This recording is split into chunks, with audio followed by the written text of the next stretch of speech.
time to grow with the SEO Queen. Receive the perfect leads like never before. No traffic is gonna explode. It's time to grow.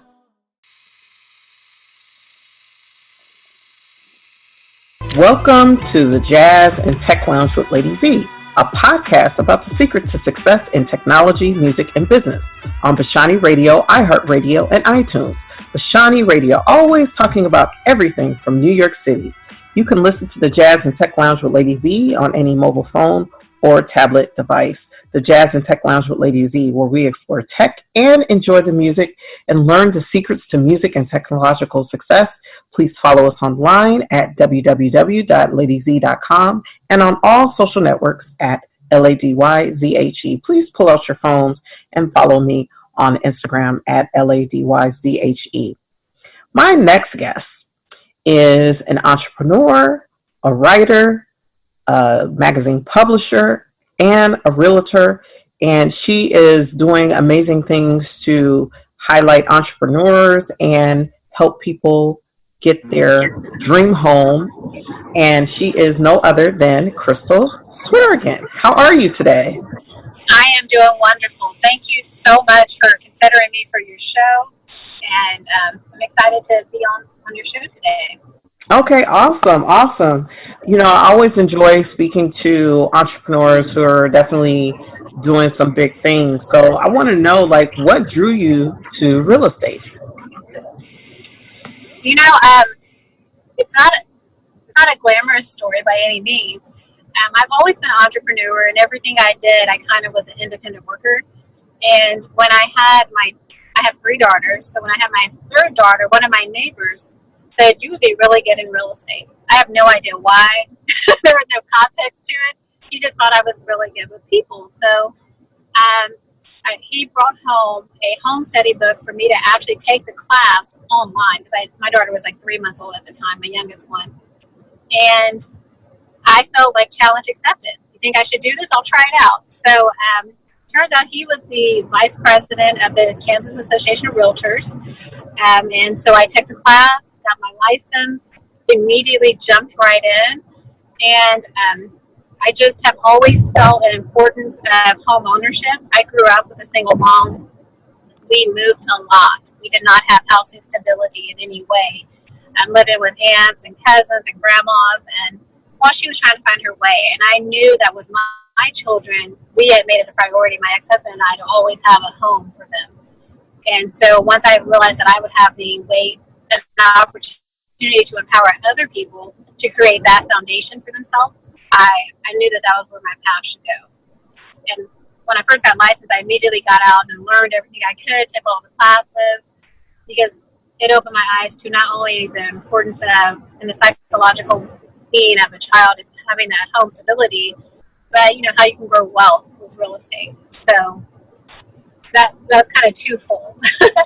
Oh, wow. That's an amazing story. So when you talk about, you know, housing stability and its importance, that's amazing that you were inspired to accept the challenge and become a realtor.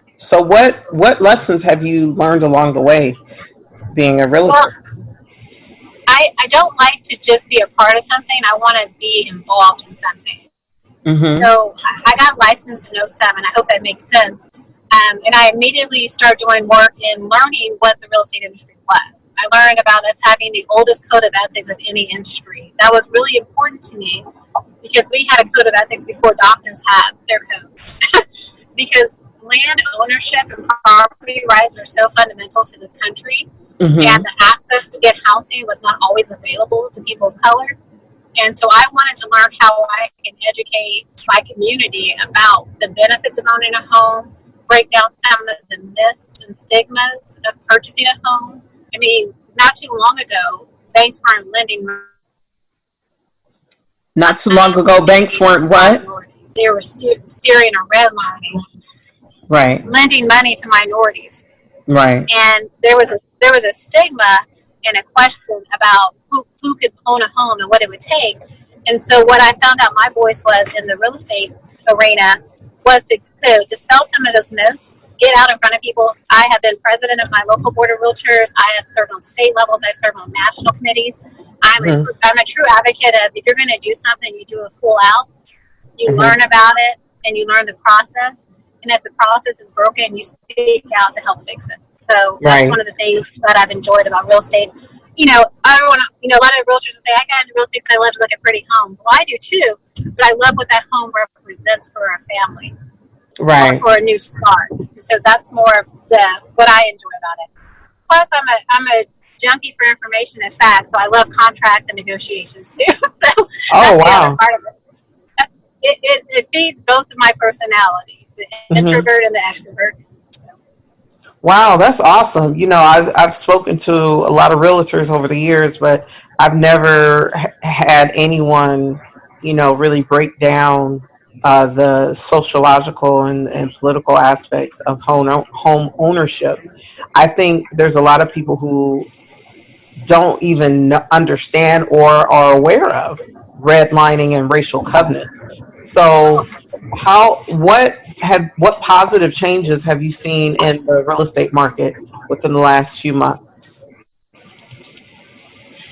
Well, you know, there's a national initiative called Opportunity Zoning, which allows you to get federal funding to go into neighborhoods and kind of put the money back into the community. I feel like this is really important, and I hope that realtors and community leaders are learning about this and seeing how they can work in their neighborhoods, because we've seen a gentrification of a lot of historically minority areas. My dad's from Chicago. He's from the South Side. Robert Taylor homes. They don't exist anymore. You have luxury condos. Like, there's no place for people to go back home. And with these kind of programs, you can allow your community to stay intact, but still bring in benefits and beneficial things that your community is missing, like food deserts. There's a lot of communities that don't have grocery stores. And so that's kind of my new thing I'm on right now, in addition to every other business I have. It's really just trying to educate people and educate myself first, because there's a lot that I don't know, and I'm always willing to accept that and acknowledge who I am and where I am in my path. But I think it's important for people to start seeing, like, you know, we've all been home for these last 3 months. We've seen what's happening we've seen what's been happening all over the country. And it's a great time to say, how can I make my community better? And really invest the time. You don't have to have the resources, but invest the time in getting the knowledge, or getting in touch with the right people, or talking to your city leaders to say, does this opportunity zone work in my community, and what does that mean? I think you know, I'm a Black woman, and I was the first Black president of our association. I've been the only minority for the state of Kansas on the state board of directors, and serve as chair for our governmental affairs, which helps pass legislative policies through our state senate. I mean, I'm doing the work so other people can see that it's possible to get in there and get involved, and I'm hoping that that's happening and coming out in different areas as well. But I think there's some amazing things that can happen with real estate, and I think people should be learning and educating and taking advantage. I mean, they've been saying it for 10 years now, but we have amazing interest rates right now. Someone locked a loan yesterday, 30-year fixed, for 2.875. I've never. Wow. I mean, there's 30-year fixed. Yes, 2.875. Wow. I mean, that's low. I might buy a house. I don't know. It's time to move. But yeah, so I didn't want to get into that whole field, but I think that's why I'm passionate about what I do in real estate, because it's not just showing homes. This isn't my hobby. This is my career, and everything I do in all of my businesses, whether it be the magazine, the Spot Mag, Celebrating Women in Business, whether it be my cobbler company or my jazz lounge, I do things that I'm passionate about, because life is short, and you want to have joy, and I want to feel like I'm contributing, and these allow me to do those things. So I knew that you were a realtor, and I knew you had a magazine, the Spot magazine. But I did not know you had a jazz lounge. So can you tell our listeners about that? Yes, my partner John and I started about 2 years ago. It's a jazz and dessert lounge. It's only open in the evenings, Thursday, Fridays, and Saturdays. And we started it because as older adults, we live in a college town. There's just not a lot of things for us to do. There's not a lot of places. that aren't college kids. So Right. one day we said, well, I want to bring my family's from North Carolina, High Point, North Carolina. And I said, I want to bring some Southern style desserts to our community. So we do like peach cobbler, banana pudding, stuff you don't see at regular restaurants. And at least where I live. So we brought that in, and then we realized that jazz is a genre that's really popular in Kansas City, but we didn't have access to it here. So we've brought in jazz musicians that have been in New York and traveled the world to perform. Very intimate. It holds 25 people. It's like you get a private listing room. And wow. Yeah, it's been really exciting. We haven't been able to open because of everything going on, but we're still serving our desserts and shipping our cobblers at this point. Mm-hmm. And hoping to open soon. Oh, that's awesome. That's awesome. Well, I think that's awesome that you're doing that. I think jazz is a very important genre, and June was Black Music Month, and there's nothing blacker than jazz because we're the originators of and it connects people. Absolutely. Yes. Music connects everyone. Absolutely. And one of the things that we really loved when we first opened our doors is that no matter where you're from or what your life experiences were, people came in, they put their phones down. We don't have TVs. They engage with each other. People would talk to each other's tables or go around and meet strangers because you could all connect through the music. Right. And I feel like it was helping change the fabric of our community because people could see each other in different ways. Right. And that's important. That's important to build a more cohesive community. So tell me about the Spot Mag. What was the inspiration behind starting that? Well, for years we've had publications that are local, and I've had the desire to write for them or contribute or I've pitched pieces. And I just felt like they weren't intentionally diverse. I felt like sometimes they weren't covering things that I thought were pretty important. And I'm a go-getter and a self-starter. And so I sat down with John. He's my guy, significant other. And we both talked about it. And where I can be very creative, he can be very fundamentally sound. So we mapped out a way to create our own magazine because I felt like there was a lot of stories of these amazing women all around our community as well as outside of our community that weren't being told. A lot of people kind of want to appeal to the CEO or the owner of the company, but there's so many people in an organization that make a powerful impact. And I didn't want it to just be like this top-down look at things. I wanted it to be people on the rise, people at different levels or starting over. And so I said, I'm going to do a magazine. And I will say that one of the things that I wish I had done in the beginning was I kept trying to make it like every other magazine I had seen. I felt like that was the only way I was going to be successful. And then once I realized that that's not the key to what I want to put out, it's been a lot easier and it's been a lot smoother and everything has worked more organically the way it needs to be. Okay, so you said something that really resonated with me when you talked about creating a magazine and realizing that you had to run it the way tailored to you. So how did you realize that copying someone else's business model exactly didn't fit you, and how did you tweak that business model to get to the one that you're at today? I think, in the very beginning, I had someone who I had brought on to be a creative director, and I believe that they had magazine experience, and they brought in that influence from their past magazines. And once I wanted to step outside of that, there was a little bit of conflict because the security was in what they had known to do before. Unfortunately, we're not working together anymore on that. That person is no longer my creative director. I actually do the entire magazine. I edit it. I do the ad sales. I design it. I had to learn how to do all of the aspects of it. And I think once I put my hand on it fully and not timidly, because I was very timid at the beginning because, when you've never seen something done and you have someone who says, well, this is how we did it before and it worked, you're more willing to believe that view of it rather than trust your own intuition. And once I trusted my own intuition of what it should be for me, it worked out better.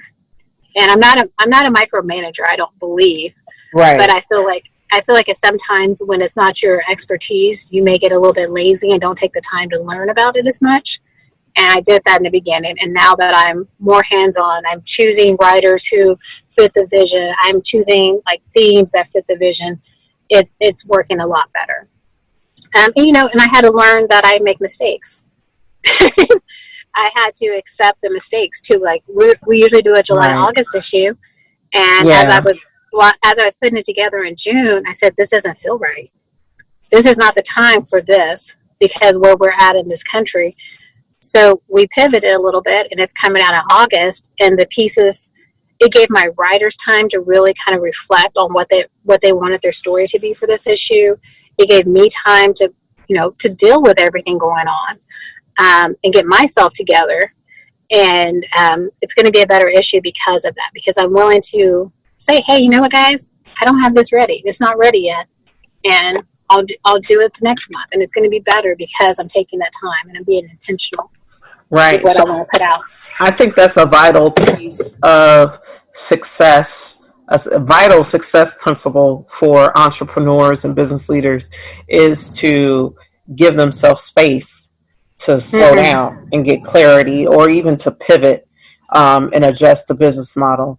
And I think, it's real easy to, look at how other people are doing business and want to replicate that because they seem, really successful. So how do you have a jazz lounge, you're a publisher of a magazine, and also you guys should check it out. If you go to the SEO Queen's Facebook page, I shared the link to the May-June issue. Yes. And thank you for your piece in that. That was beautiful. Yes, I contributed to the magazine. I know. I'm like, I need to put all of these into place today. I learned a lot. Yeah. So, that was just a great experience. I actually, been getting asked by a lot of businesses and magazines and book authors to contribute. So it's been awesome. That's excellent. Yeah, but how have you gained more confidence over the years? I went through not a bad divorce, but it was a divorce nonetheless. Like, divorces are never good or bad. I went through a divorce in 2013, 2014, and I had to really figure out who the hell Crystal was. I hope this is okay to say that word. Yeah, you're fine. Okay, I got married at 21, had my daughter at 22. I immediately took on the role as the mom and the wife, and I always knew I had different dreams in addition to those things. I've always been career focused, but I stayed home for 8 years and I ran a home daycare because that's what I needed to do for my family at the time, so I could bring in income and I could be with my daughters. And when I got into real estate towards the end of our marriage, I knew that I wanted something different. I wanted to emulate to my daughters that you can be a great mom, you can still follow your dreams, you're not letting anybody down if you choose to live your life full out. And when I went through that divorce, it was very difficult for me because I didn't have people in my family that were divorced. I didn't have friends that had been divorced, and it was kind of a solo journey in that regard. But I learned that, whether I win or lose, it's on me. And there's power in that, and then there's a lot of fear that comes with that because the choices you make, you have to live with the consequences. And so I learned how to evaluate things a lot differently through that divorce. And over the last couple of years, I learned how to evaluate risk. I learned how to evaluate friendships. I've learned how to evaluate business models because at the end of the day, the choices I make affect my children. So I have to be really analytical and learn what I'm doing. And it's okay to fail. It's okay to make mistakes and be okay with that.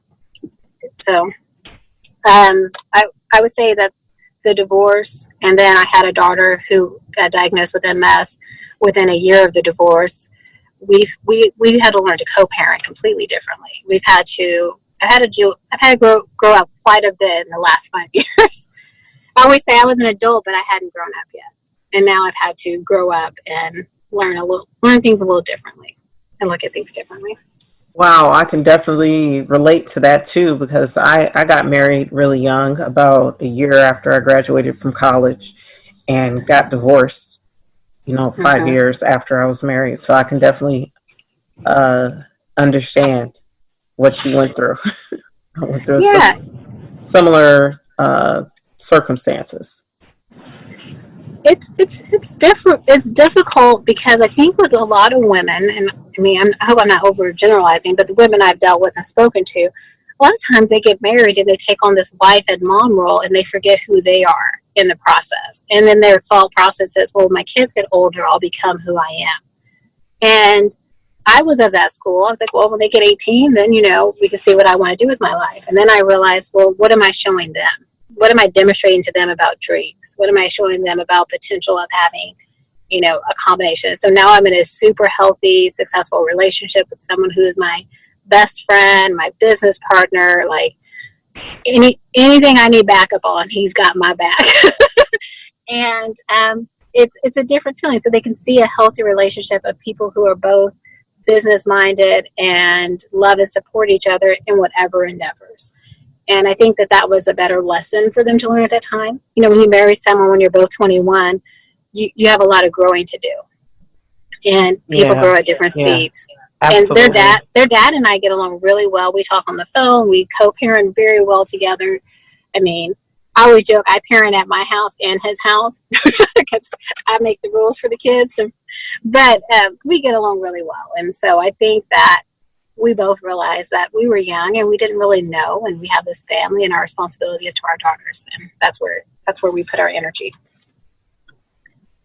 Wow, that's beautiful. So, what are your next moves now? What do you plan on doing next? Sleeping? No, I'm joking. I'm going to put in fruition. I have been working on a webinar and a couple of books about real estate, and I want to get those completed, even if they're ebooks. I just need to do something. So if I put this out in the universe, hopefully I can get this mapped out. The podcast, we have the Spotlight podcast now that I'm relaunching, and I've had some good interviews and I'm excited to put out. And I'm just really trying to find ways to amplify women's voices and be able to tell their stories. I'm a spiritual person. I believe I'm here. My purpose is to help inspire, empower, and motivate other women. That's kind of where I think that my journey love is. It. Love it. Yeah, and that's who I've always been. My moniker on social media before I even knew what it meant was strive to be the best me, because every day I wake up thinking, how can I be the best Crystal? And I'm just going to live life and find joy and hope and put action behind it and find ways to help other people. And it's beautiful. Yeah, thank you. That's beautiful. I love it, and I think a lot of women need a lot of encouragement and support for a plethora of reasons. And I think that's awesome that you have a heart for that, because the work is definitely needed. We beat up on ourselves a lot.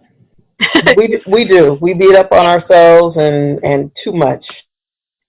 I think that we're way harder on ourselves. So if I can find a way through someone's story or amplifying their voice or being a support, like this is my second time I've been interviewed on a podcast. So I really thank you for having me on your show, because I've been too scared to tell my story. I kind of hide behind everyone else telling their story, but then I've learned over the last year and a half that it's important for people to see my work as well. So yeah, it is powerful, because when you talk about how your marriage was and how you were completely consumed with the family, and family is important, but it's also your own self-care, your own self-worth and goals, and just what you want to do is it's like you shouldn't have to sacrifice your interests and your gifts for your family. Your family should be your cheering section. Exactly. Yeah. And I think a lot of people get it twisted, and their family isn't their cheering section. And when my marriage ceased to be a cheering section, I exited stage left. And so I'm writing a book about it. It's called Black, Brilliant, and Maybe Bipolar. And so I definitely can relate to what you have experienced. Mm-hmm. Well, and I think that it's important for successful women like yourself to tell people these stories, because so many people see you at the level you're at, but they don't see all the work and all of the tears and all of everything that went to getting here. I mean, I come from a family. There's not my aunts and uncles that are married, like, they didn't know why we get divorced, because to them on paper everything looked great. I had a big house. My husband made a good living. Like, why would you ever get divorced? Because they didn't understand that I felt like God's calling for me was something different than what was going to be able to grow in that relationship. And so when you have to go against family and something, Crystal, let me tell you, you are. It's like I'm looking in the mirror, listening to the recording, like listening to you. It's like, yeah, my ex looked good on paper, but it just wasn't clicking. Exactly. I'm like, well, you don't realize that's invisible ink you're looking at. Like, it can look good on paper today, but tomorrow it's gone. That's awesome. I just love what you're doing. I just love how you were able to pivot and keep things moving. And so I have one other question. I was telling one of my business partners about the fact that you're a real estate agent. So I wanted to ask you, per their request, do you have access to any bank-owned property lists? Yes, I do. And I'm going to be technical a little bit. I'm a realtor, which means that I abide by the Code of Ethics. I'm a member of the National Association of Realtors. So it's a little bit different than a real estate agent. And I'm actually a broker owner. I own my own real estate company. I have a boutique brokerage. So I wanted to put that out there to promote my other businesses too. But yes, I do have access. And if they have questions, please email me. When I first got into business in 2007, that was like the heat of short sales and foreclosures. So I did all the education and training I needed to do to learn how that market worked. So I'd be happy to give some advice or lead them to the person in their community that could help them the best. But I have a soft spot for short sales, meaning that you're upside down on the home. Because I've sat at dining room tables with families who have had medical bills that are forcing them out of their home, and help them work with the banks or, try to get them out of there with some dignity. Because it's a humbling experience when you're in something like that. So I would love to help them and educate them, and it's a great opportunity to start getting into the real estate investment aspect of home ownership. Right. So how can people connect with you? And thank you so much for the great information and just being so warm and generous with the information. So how can people connect with you? So recently, my Facebook and Instagram were hacked and deleted. So I've had to start over again. But Facebook for the Spot Mag is our Facebook page. I'm on Instagram at the.spot.mag. I don't have a personal Instagram because my phone number is now blocked from having access to those, because whoever hacked my account and sent thousands of dollars on my credit card must have done some terrible things. So that's the best way to reach me. You can email me at crystalsavesthedeal@gmail.com. So that's Crystal, then save, like I save something, savethedeal@gmail.com. I wish I had a catchy thing like you did in your intro, because that was amazing. I took notes. I'm going to change my intro for the show. And then we have the Spot Mag podcast, which is on Google Play, Apple iTunes, and you can listen to it online on Spotify as well. Beautiful. I'm looking at your Instagram now. I love the Juneteenth Afro lady. That's so cute. Wasn't that beautiful? I love so that. Powerful. I'm adding that to my story. I had 6 accounts that I was managing. I need to hire a social media director. So if anybody's looking for any work, please contact me as well. The SEO Queen does social media management. Well, why do you think company. I said it? Yeah, what do you think I said it? That was me dropping hints. Oh, okay. I'm dropping hints here.